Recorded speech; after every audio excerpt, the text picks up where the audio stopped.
Welcome to the Encore Audio Archives YouTube channel. I'm Taper Dave, and this is my channel. I've uploaded hundreds of talks here that I've recorded at meetings in West LA, and I've also recorded conventions starting in 2013. I've got a bunch of those up. And Walt and Mary Murray, the original owners of Encore Audio Archives, started the company in the 80s, and Walt recorded Joe and Charlie's and a bunch of stuff down in Vista, California. My sobriety date is June 20th of 1994. I hope you find something you like, so please like and subscribe to my channel and comment down below. If you want to hear something that I don't have or that you don't see, I'll see that I get it. Anyways, take care and have a great day if you want to. David, alcoholic. Hi. She says, give a warm welcome and ran. Was it something I said? David, alcoholic. Did anybody lose this off your shoe? Everybody check your shoes. I've been playing with it. I poked myself in the hand 15 times. I picked it up coming in over there. I've already called my attorney because the nails are sharp. I want to quit playing with it. God, it's neat to be here. Neat to see the bonfire over there. I was ready to put in I think we need to buy a piano. I mean, I've been a lot of places, but I mean, I'm innocent. I didn't have nothing to do with it. Wow. You know, been here, all the chips, you know, all you new guys, be new. You know, you've heard everything you need to hear, seen everything you need to see already tonight. You've seen Alcoholics Anonymous in action. You've seen sober people being sober. And I always like to be around for the birthdays. You know, a lot of times I have birthdays after the speaker and stuff, and I'm so wrapped up in myself, I miss them, you know, and neat to be for. A long time. It's not just automatic, you know, not just automatic. I was a speaker at Mike's meeting when he was the last night of him being secretary at Martyrs in Manhattan Beach, and now it's his birthday and I'm here. You know, neat to see Mike. If you're new here or fairly new, or if you're here a long time and you're having stuff going on with you, do what Mike does. Mike's read here tonight. He's given a cake. He's received a cake by Bill and Bob. Or was it Bob and Bill? Nobody else. I mean, that's who it was, wasn't it? You know, I've received cakes before, but never by Bob and Bill.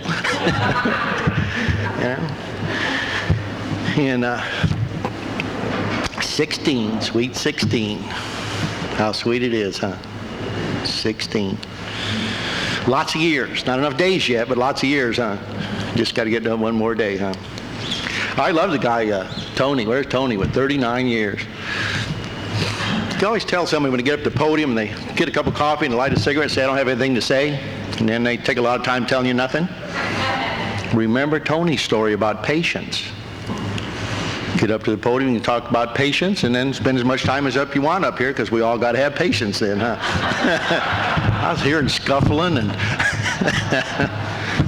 neat story on patience. 39 years. 39 years, long time. Long time. I salute that. I need people, you know, to be able to look ahead and know that you can continue to stay sober here.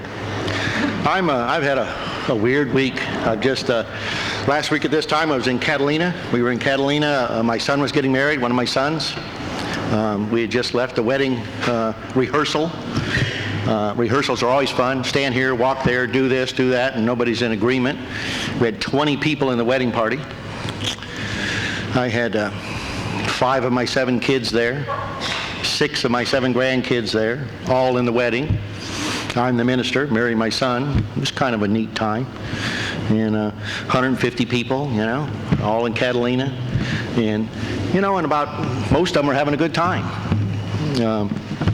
Me, I'm bodily mainly different from my fellows. I wanted to control everything, you know, me to get in there. My grandma was there. She's 94. She still thinks I'm 13. When do grandmas ever end, you know? My mom was there. She still thinks I'm 12 maybe, you know? Nice to have all those relatives. My ex-wife, the mother of my kids, was there. Anybody here got an ex-wife or an ex-husband? They're fun at weddings. My husband-in-law was there. And I mean, you can't have an ex-wife without having a husband-in-law, you know. And I mean, I have 5 children with this gal. We got married, I was 16 and she was 14. And we had 4 kids in 5 years, and then another one came along later from somewhere. And so I was 20 years old with 4 kids with her, and she was 18. We have a little history. Married and divorced 5 times to the same woman. Through the good years. I didn't know until I got to Alcoholics Anonymous that some of you people got married and got divorced, but you switched people. It's stuff you learn sober. I didn't know that. I was convinced when I got here in all areas of my life that I'd made a million mistakes, and the truth was I made 10 mistakes over and over and over again. Just same ones over and over and over. They were my mistakes. I'm going to keep them. But I've always tried to be nice to my husband-in-law because I figure as long as he's married to her, then her and I would never hook up again, And he sometimes doesn't appreciate all the things I do for him. Here I am at the wedding with all the family and everything's neat. My aunt there, who is my favorite aunt that has her favorite psychiatrist, she's so loaded she don't even know she's in Catalina. I have a brother there that's like 400 pounds, literally 400 pounds, and he's so loaded that all he knows is people need to wait on him. And I have all my issues of embarrassment with family. Anybody have that where you're sober and and you love everybody, and then there's members of your family that you have a problem with? I hope I'm not the only one, but I hope I am. Anyway, that's what's kind of going on with me. I heard chapter 3 read here tonight beautifully, as we all did. Is there anybody here that identifies with any of that? We got any beer drinkers only? Drinking beer only? Any of you do that? Raise your hand. Nobody in chapter 3? No beer onlys. No. How about switching from scotch to brandy? Switching. You know any switchers? Swearing off forever. Oh, swearing off forever. How about, when you got to think about it, swearing off forever, that's with a solemn oath and without a solemn oath. So let's hear swearing off forever with a solemn oath, swearing off forever without a solemn oath. I think it's really this way. Yeah, that's closer to it, How about drinking natural wines? Anybody here? Now, that's not Muscatel now. That's not Muscatel. Natural wines. I'm only drinking natural wines. Swearing off forever. That was me. Never having it in the house. Well, I couldn't keep it in the house. I kept drinking it, so I guess I qualify for that. How can you keep this stuff around?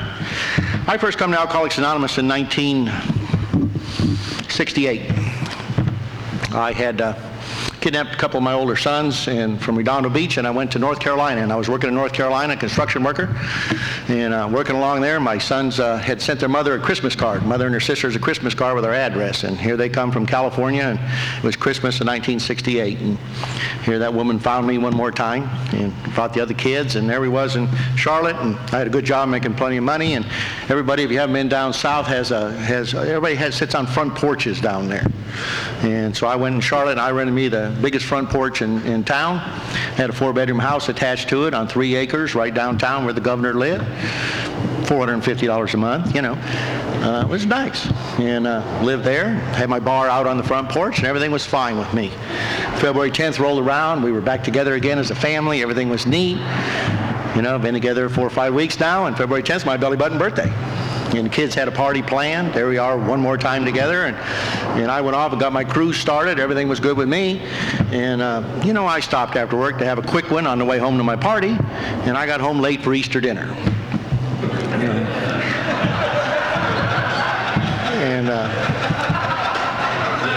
And they were pissed. My wife was pissed. My kids were pissed. My boss was pissed. Seemed like he'd been getting a lot of credit card bills, and it was his credit card with my signature. I'd been in Chicago and a few places, seeing some old friends, And I don't know how many days it is between February 10th and Easter in 1968, but that's how many days that drunk was. And they got on me again. And you know how they always talk to us about that it's our drinking and that we have a problem and everything. And the only problem I had was them, But they started saying nasty things to me, like I'm an alcoholic, I mean, that's cruel words coming from your own family, you know. And he had to stop drinking and do all that stuff. And so we made a deal that I wouldn't drink for 30 days so I could prove to them that I'm not an alcoholic. Or if I did drink at that time, I'd go to some place called Alcoholics Anonymous, sit with you people. So we all know in a couple weeks after that deal, I was out drinking again, and I got home from that drunk because I'd forgot our agreement. But they remembered. And so we called this place Alcoholics Anonymous. And they said they're going to send 2 guys out to see me, and they'd be there at my house in about an hour. And I went out the front porch. I remember I polished up all my ashtrays and polished up all my bottles at the bar and got ready for these guys. And they came and knocked on the door, brought them in, introduced themselves, asked them what they wanted to drink. They wanted coffee. I said, good, what do you want in it? And they just wanted cream and sugar and stuff. I didn't even know you could drink coffee without bourbon in it, you know? Be bad for you or something. And they sat outside, and I drank all my coffee, smoked all my cigarettes, and one of them would ask me a question, and while I was thinking up the answer, the other guy would answer it. And they kept asking me, I kept waiting for them to ask me if I was an alcoholic, so I could explain to them that I wasn't. Well, they never did that. They said, you know, you have any problems in your life? I'd say, yeah, I got this wife and these kids and these boss, and nobody understands me. And you know, how are you feeling? Are you sleeping well at night? I said, well, no, I don't sleep too well. And, you know, you have these anxieties, and you know, and I'm going on and on. And then he decided what I needed to do was go to this meeting of Alcoholics Anonymous with them and sit with you guys and go do that. So they told me I was going to go home and change clothes, and they would come right back and pick me up and we'd go to this meeting. And I said, that's all right, I'll meet you there, it's all right. They said, no, we're going to go home and change clothes, come back and pick you up and take you to the meeting. And I said, that's all right, I'll meet you there. And they said, no, we're going to go home and change clothes and come back and pick you up and take you to the meeting. These guys are persistent. And it came down to I either had to bounce them or I had to go to this meeting. And so I said, okay, you know, I'll go to the meeting with you. And they went home, changed clothes, and a while later they came and they brought me to the big church in Charlotte, North Carolina there, a lot of big churches, about 1 million people in the room, all jabbering away. And we got to the back of the room and they started the meeting, and some guy up here in front, the leader of that meeting, says, we have anybody that wants a desire chip? Any newcomers here with us? And these guys picked me up and sent me down the aisle of this church. Got up here to the podium, and the guy held up a big white poker chip. And he says, this is to signify that you're now, right now, a member in good standing of Alcoholics Anonymous. If you choose to drink, swallow the chip first. I mean, in my day, the 60s, we had those big double crossers, you know, that we would hit now and then to be better workers. But, you know, this was a big chip. And then he held up a red chip, and he said, we call this the stop chip.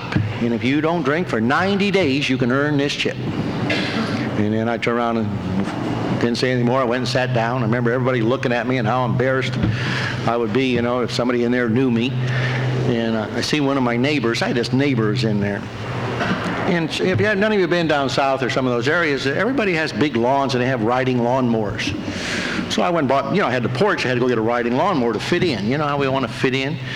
And I would mow my lawn just like my neighbors. Well, almost like my neighbors.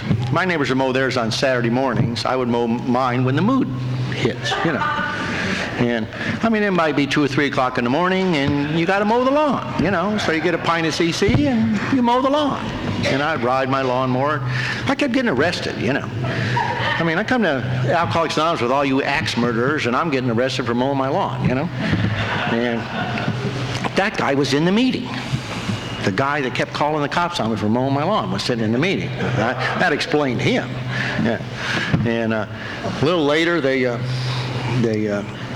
had birthdays like they did here. You know, well, I'd been doing a lot of things in my life, but one of them was meeting with people on Saturday night singing happy birthday. And they had a guy that was taking a cake for 30 years. And they kept wanting me to meet him. And I kept thinking, you know, the guy's been here 30 years and ain't got this stuff down yet. I mean, why do I want to meet him, you know? It don't take that long, you know. And they were real impressed with meeting this guy. And then I met with him. And then a little later, they had his coffee break, and they passed the basket, you know, to put the buck in. So I put 2. You know, you always put a little extra. And then they had a speaker get up. And the guy with a suit and tie got up there and he talked about living in a chicken coop. And well, I'd done stuff like that. And he talked about being afraid, you know. I had my gun on me. I'm not afraid of anybody. In fact, I never went anywhere without my gun. I didn't go to the bathtub. I didn't go to work. I didn't go to bed. I didn't go to AA meetings. without my gun. And I wasn't afraid. In fact, I had some extra guns. I thought maybe I ought to loan him, you know. And stand up in front of all those people telling him he was afraid. He talked about how he treated his family, and, you know, he talked about beating his wife. Well, I beat my wife too, but I didn't go around telling people about it, and neither did she. Talked about the way he treated his kids. Well, I did that to my kids too, but I didn't go around telling everybody about it. And this guy was just telling all these people in this audience, and he was talking about the way he had lived his life. And, you know, I understood what he was saying, but I was embarrassed for him. God, how this guy could do this.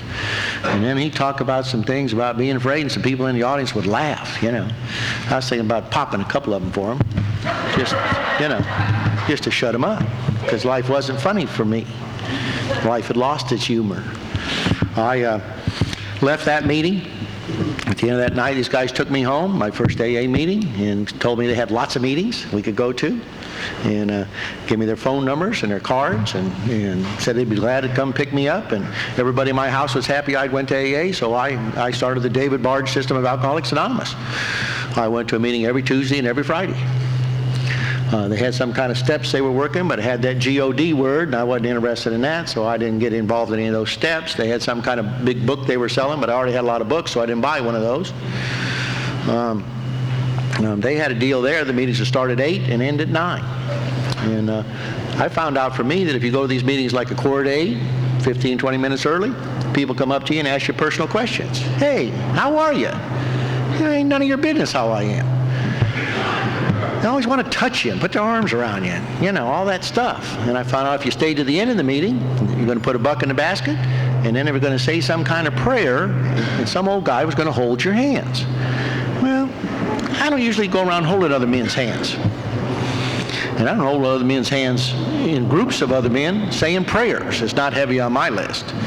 So I found out that the David Barge system for me was that if the meeting started at 8, I would come 5-10 minutes after 8. And the meeting would end at 9. I'd leave. I knew when they passed the baskets that prayer stuff was going to come. And then if you hung around to the end, they all wanted to go to ice cream. Yeah. Well, I'd done a lot of things in my life, but ice cream was not going to solve my problem. And staying around those parking lots till your feet went to sleep, talking about stuff, wasn't going to solve my problem. So I'd leave a little early. And I did that system. Around my house, I wasn't drinking and doing any of that other stuff. And I was a little restless and irritable and discontented. So you tippy-toed around Dad's house because he wasn't drinking. I probably fired 30 or 40 guys. I don't know where they needed it, but I felt better at the time because I had all this stuff going on and I didn't know what to do with it. And I got my 90-day chip. And I was so proud of that chip, I showed it to every bartender between North Carolina and California. I said, look at here, I'm a graduate of Alcoholics Anonymous. Anything you want to know about AA, you ask me. Working my own program. Working my own program. I don't need no help. Don't want no help. And that's the way I lived. I got back to California and went to AA again because I'd gotten some more trouble here. And the people in North Carolina must have called the people here in California because they were doing the same thing. Exactly. Only their meetings were an hour and a half instead of an hour. They had the same book, the same steps. You thought the Californians could have had their own thing, you know. They were doing the same thing as the people in North Carolina were. And I worked the David Barge system of Alcoholics Anonymous here also. Because I would come to these meetings and I would hear, don't drink. If your ass falls off, don't drink. So I would set out not to drink. I'm a man. Man do things like that, you know. I'm a master of my own ship. So I would come and I would sit in the corners. And I would come for 30 days and 60 days or 12 days. And I'd be out drinking. And then I would be back again. And then I would be out drinking. I came in Alcoholics Anonymous in 1968. In 1969, 1970, 1971, 1972, in and out of these doors, working the David Barge system of Alcoholics Anonymous. Somewhere in early 72, I was in a meeting in Manhattan Beach, in a noon meeting, and a guy said, if you're sick and tired of being sick and tired, and you're sick and tired of having all that fun out there, then you're really in the right place. And I stood up and told him where he could stick his sick and tired because I was at these meetings and I was sitting in the corners and I was coming late and leaving early and I was uptight all the time. And I left that meeting, and I went and I got me either a fifth or a quart of whiskey. I'm not sure what it was. And I went home to drink it. And there was an old guy in that meeting kept coming in my mind, and he talked about, if you be alcoholic, it's the first drink that gets you drunk. Not the 6th, not the 2nd, not the 20th, not the end of the weekend. It's the first drink for us, the first drink. And I didn't believe that I couldn't have just one drink. He talked about it as like getting run over by a train, you know. If we all leave here and get in our cars and go out and park it on the railroad tracks, and the train comes and runs over us, I guarantee it's the engine that's going to kill us, not the caboose. It's that first drink. And I didn't believe that I couldn't have that one drink. I just didn't believe it. In and out all this time. And so I had a drink out of that fifth, and the next night I had another drink, and the next night I had another drink. And I know the glass and the ice and all that stuff went, and I was drinking water glasses out of that. And you know, I say that I drank that in 6 days. In 6 days, that either a fifth or a quart was gone. And then on the 7th day, I rested, just to prove to myself that I could do it. And I can't tell you much about the next months, the following months. I had a little plastering business going. I'm a construction worker, and my business partner put me in a little motel over in Gardena, and he'd bring me all the booze that you could drink. And I would sit there and I would drink and drink and drink, and every once in a while I want to go out and be sociable and see some of you guys. And I would leave that little motel, and I would walk to Hawthorne and Gardena down to the card clubs. And my choice of drink at that time was a double shooter of tequila with a lot of hot sauce. And they never want to put enough hot sauce in it, so I'd want to shoot the bartender. And they would take me and put me in the jail, and my guy would get me out of there. And I'd get back in that motel, and I would drink and drink and drink and think and think and think. And every once in a while stuff would come out of the wall to get me. I'd hide under my blanket, but sometimes they'd come to get me, so I just had to shoot it. And so they would take me from there, and they'd take me to Harbor General Hospital, which was the only place around in those days. And they would strap me down, they would stick all that stuff in me, and I would get out of there, and I'd go back to that room. And I would drink and drink and drink, and then I would go to jail, and I would get out of there, and I would go back to that room, and I'd get out of that room, and I'd go to the hospital, and I'd get out of the hospital, and I'd go to that room, and that's what I did in 1972. And I wound up in that little room, in that little motel, and I had all this booze. I had every kind of booze imaginable in that room. And I wound up at a spot and I couldn't drink anymore. I just couldn't drink anymore. I couldn't run anymore. I couldn't lie anymore. There was just no more bullshit. Life was over for me. Life was just over. And so I decided to kill my ex-wife. Yeah. See, because what it is with me is, who's the matter with David has got to be somebody else. No way that I could feel this bad on my own. All I ever wanted was good for me. All I ever wanted is whatever it is I wanted. Yeah, that's all I ever wanted. Yeah, and I felt bad, and it had to be somebody's fault. It had to be somebody's fault. And so it was hers. So I decided to kill her. Now I had a problem. I have a wife, and I got 5 kids at this time. Should I kill her and kill the kids and run off? Should I kill her and commit suicide, let the kids fend for themselves? Should I kill her and some of the kids and run off? I mean, should I kill her and some of the kids and commit suicide? I mean, there's lots of ways you can go. There's so many people here. These are major decisions. Now, I couldn't make the decision to get out of bed and go to the bathroom, so I just went where I was, you know. I wasn't heavy into decisions at this time. I'd lost that ability. I drank up that ability to make those kind of decisions. And somewhere in that time span, the serenity prayer that I'd heard in Alcoholics Anonymous came into my mind. And I knew I couldn't get it straight, but I also knew somewhere in there that what I need to do is I need to come and sit with you people. Sit right here and just be part of you, and then I can make the decision of who to kill and who not to kill. And I hope that fits our third tradition, because since December 18th, 1972, I've been here trying to make that decision. And last Saturday, I was thinking I made the wrong decision. Sorry to interrupt your viewing. Taper Dave here. Just wanted to take a second to ask you to like and subscribe to my channel. Let me know if you like what you're listening. I've got some very good talks here, and this one's a great one. Just curious, do you think this is better than Zoom? Tell me what you think. See, so you never know. This wedding was fun.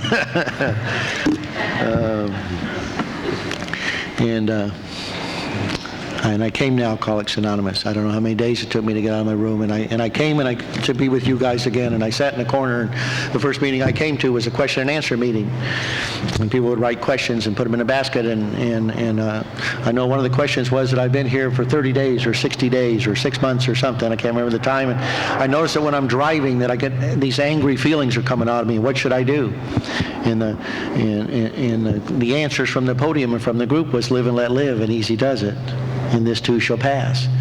And I was over in the corner, and I stood up and said, you run the son of a bitch off the road and take a tire iron to him.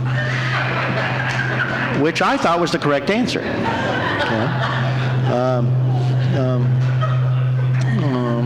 And I have to share with you at this time, I was much thinner than I am now. I had a full beard. I had sores all over me. I had no teeth. Somebody kicked them out a long time ago. I had clothes on that I've been urinating in and defecating in and regurgitating. Modern AA, we can't say shitting and puking and peeing your pants anymore, can we? I had a long coat, long overcoat. Here in California, I don't know where I got it. Long overcoat that would stand up by itself. And I had it all wrapped around me, and I had my hand in my pocket with my gun. And I want to share with you, I was in Hawthorne at that time, and not one person, now I know there's a different group than you guys, because you wouldn't have done this, but not one person come up to me and threw their arms around me in that corner after the meeting. He said, geez, David, it's good to have you. You're the lifeblood of the program. Keep coming back. Not one person. And I know you guys would have, but they just didn't. And I continued to go to meetings at the Birch Street Club. I was staying in a motel over on Gardena, and I walked there every day. Some days I went to meetings, and they didn't have meetings, but I went anyway. Some days I was a regular attender of a Tuesday noon meeting, which is interesting because that's a closed women's group. Any of you guys that have been to a closed women's group, I'm not sure what they talked about, but I do know that not one time did any of those women ever come up to me and throw their arms around me and say, geez, David, it's good to have you. You're the lifeblood of the program. In those days, in the early 70s, they used to say when they passed the basket, put a little in or take a little out, so I always took a little out. Guys got to live. And that's how I came here. And I never took my hand off my gun, and I would walk to that motel every day.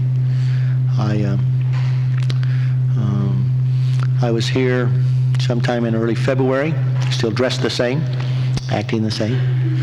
I was at a Tuesday night meeting, speaker meeting. An old guy named Joe Motes was the speaker that night.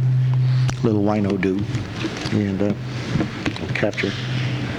And for some reason they asked for newcomers, and I stood up that day and said David. First time in 6 weeks that I'd said that. I had just come into the meetings. And later in that meeting, he was looking around. He said, where's that newcomer? Where's that David at? And he was looking for me, and he was looking for me. And where is that newcomer? And he said, and he finally found me in the audience. And he said, what you need to do is you need to act like a little sheep, and you need to get right in the middle of this flock. Cunning, baffling, powerful won't get you.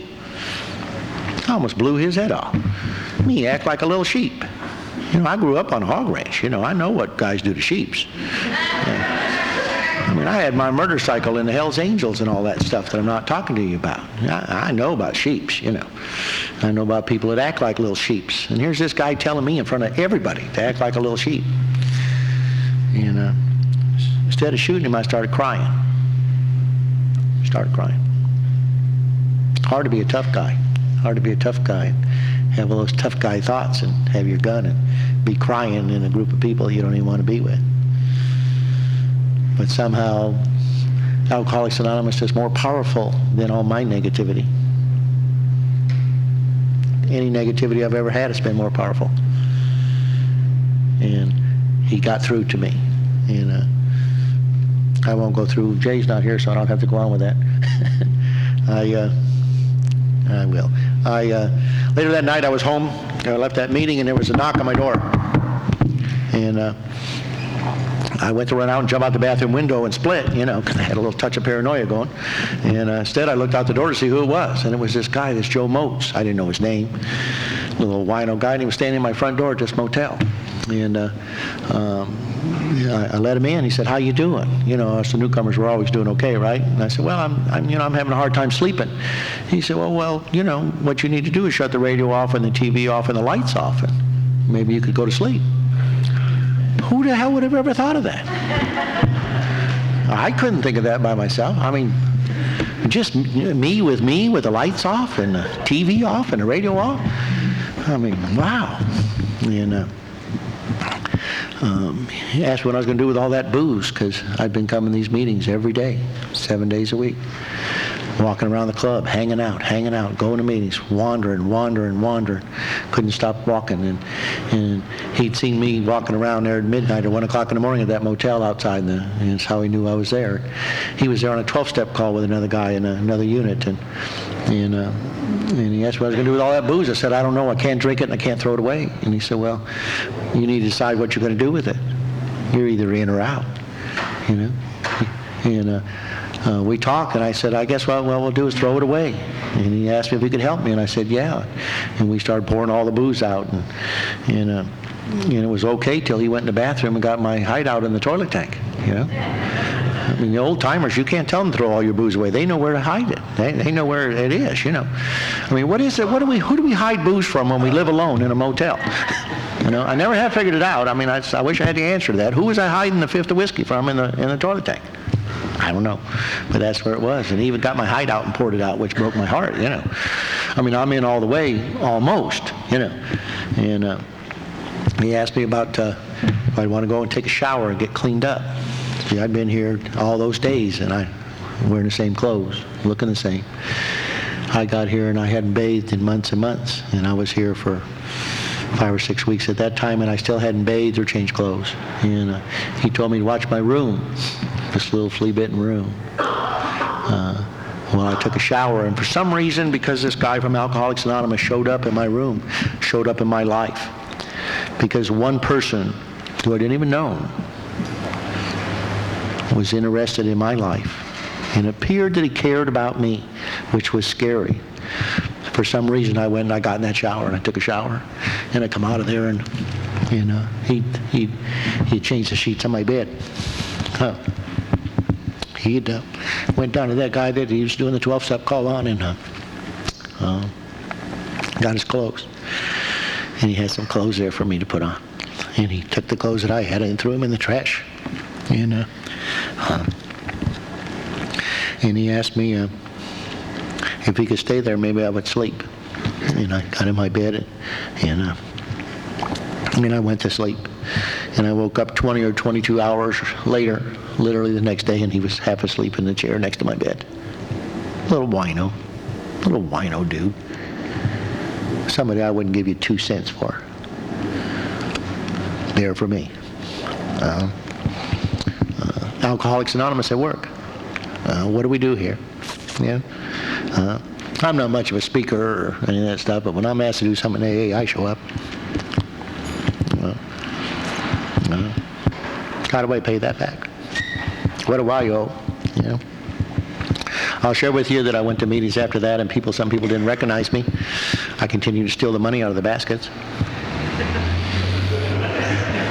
Just because this guy gave me life don't mean that I know what to do with it. A thief's a thief. Because people love and care about you didn't make me stop stealing. Didn't make me stop using people up. Didn't know any other way. But you guys showed me the way to do that. You showed me the way. The ladies in the program of Alcoholics Anonymous showed me a way. I'm a kid that got married when I was in the 9th grade. And I grew up on a hog ranch around rough guys and been in a lot of places. And a construction worker and all those little reasons and excuses that I have a foul mouth. And the ladies in the program of Alcoholics Anonymous took me aside and shared with me that I didn't need to talk like that anymore. That I was not only saying something, I was being something when I talked like that. And I didn't have to do that here. I got to learn that. A girl asked me to take her to a meeting. I had, 7 or 8 months on the program. Asked me if I would drive her to a birthday party. God, I went home. I combed my hair this way, combed my hair that way. I knew she loved me. Yeah. I remember taking her, and we went to this guy's 1-year birthday party, and coming home, I kept driving around explaining to her what a bad guy he was and how she shouldn't be in the car with me. And she keeps explaining to me if I would take her home, she wouldn't be in the car with me, you know.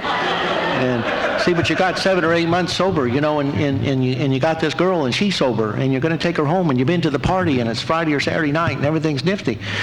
What do you do when you get her to the door? Do you hold her hand and say the Lord's Prayer?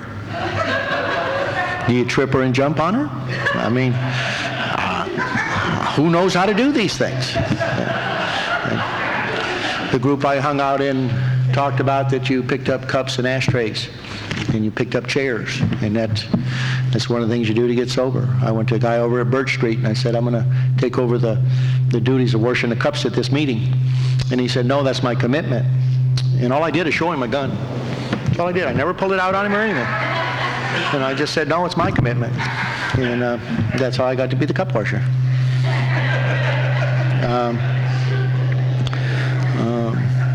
I'll share with you, I got all these gun stories when I'm first sober. It's like people were working with me. People were working with me. And slowly I got better. I got an old guy named Frank Priest, some of you know.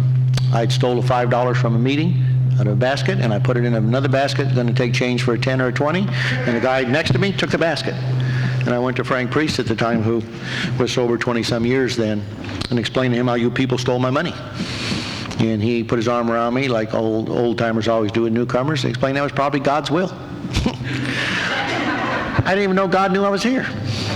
That's really scary, That's a way to get into the steps, It's like, woo. But I got to share with you that my first early sobriety, year and a half sober, is like I was doing a lot of activities. We used to fight each other for 12-step calls. We didn't have all the places they have now. I went on a 12-step call. In those days, we'd all talk about don't go alone, always go with somebody. And a call came in, I went on his 12-step call, and there was this guy that lived in a mobile home, and he would defecate and urinate in pans at his house and plates, and then call AA, and when you'd go, he would throw it on you. And I got in his house, and he threw that stuff on me, and I went in and hit him in the head, and he was buck naked, and I took him to the club and threw him in there. When I went to get you in those days, you was going to the meeting. I don't...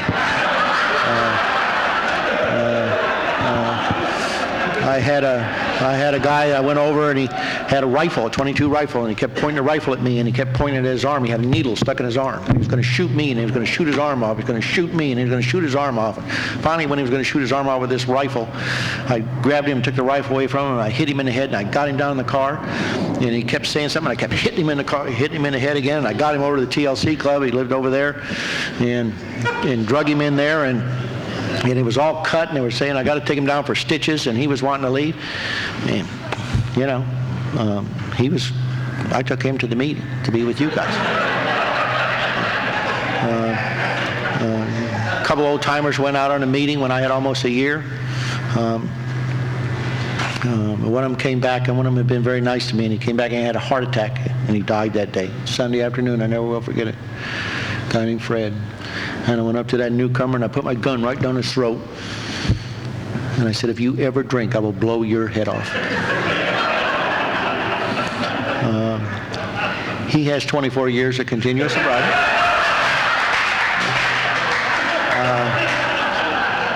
I feel in some way that I've helped him.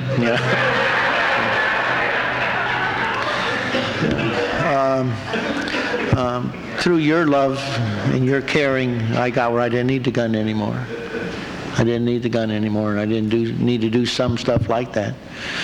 And I share some of that stuff with you because it's just the way I was at the time, and it was like, and we all do what we need to do in our first early sobriety, I think. I finally got a sponsor and was doing good, and my sponsor got stomach cancer and died, and I died with him and had some rough times. I went to jail 3 times sober in my first couple of years. Not fun. Not good on your ego. See, but you guys have always been there for me. Have always been there for me. If you show up here, you're here.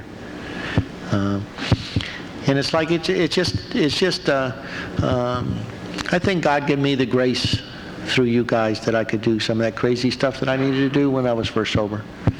Now I've been sober for a little while, and I know other ways. I know other ways because you have showed me the way. You have shown me the way. And what do I have to do to pay that back? Do I have to share with others how I work the steps? I'd rather share with you how I think you should work them, but a lot of times I'll share that. But what do I do with the steps? What do I do in my life? What do I do in my life? The people around me, that's what I share. because that's what you've given me. And sometimes I'm not the best David that I think I could be. And my friends still care about me. Yeah, because we're allowed that. We're allowed our humanness. We're allowed our humanness. And so I don't know, I could share all kinds of things with you, but I know for me that the best advice I ever got in Alcoholics Anonymous is if you're new or newer than me, or if you have 39 years, what I want you to do is act like a little sheep and get right in the middle of this flock, and oh, cunning, baffling, powerful won't get you. Thank you.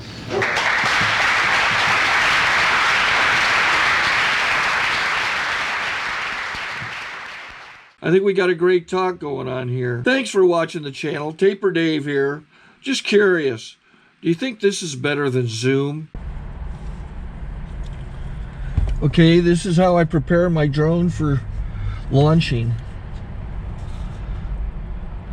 I like to do it inside the cab of my truck so I'm not standing outside in the weather. To install the joysticks for control, up and down, right and left, powered on. I have an Android phone that I use to connect it to the drone with. And it's actually controlled through the iPhone, through an app. Oops, wrong way. It's actually controlled through the iPhone, or through this Android phone, through the app. It's actually controlled through the Android phone, through an app, and you connect it through this short connection right here.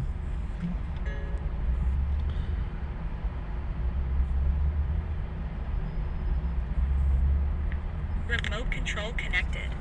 Remote control's connected. So I pull out the drone. I have to extend the legs. Long legs extended first, then the short legs. Remove the gimbal protector. Set that aside, then power it on one short burst, then one long burst. I lay it down. So I have to go to calibrate. So the drone's not connected yet. It shows you here as this drone gets disconnected, even though the remote's powered on. So the drone has to establish it's connected. So I go into the app to calibration mode. First I'll calibrate the remote controller. Start calibration. Out, in, oop, out, in, up, down, and then this little wheel is to control the gimbal. So it's calibrated. Go to gimbal calibration, start calibration, and then it calibrates the gimbal. I don't know if that shows up. The gimbal's moving all over the place. Changes, you can see it on the video. And I'm calibrated to take off. It's acquired 7 satellites at the moment. There are 26 satellites up in the sky, which it has to acquire before you can take off. So it's connected. It's got enough satellites. This is white. I can go to press this little arrow button, swipe right to take off, and it would start the motors if I slid this to the right. But I'll wait till I get outside. Don't want to do it inside.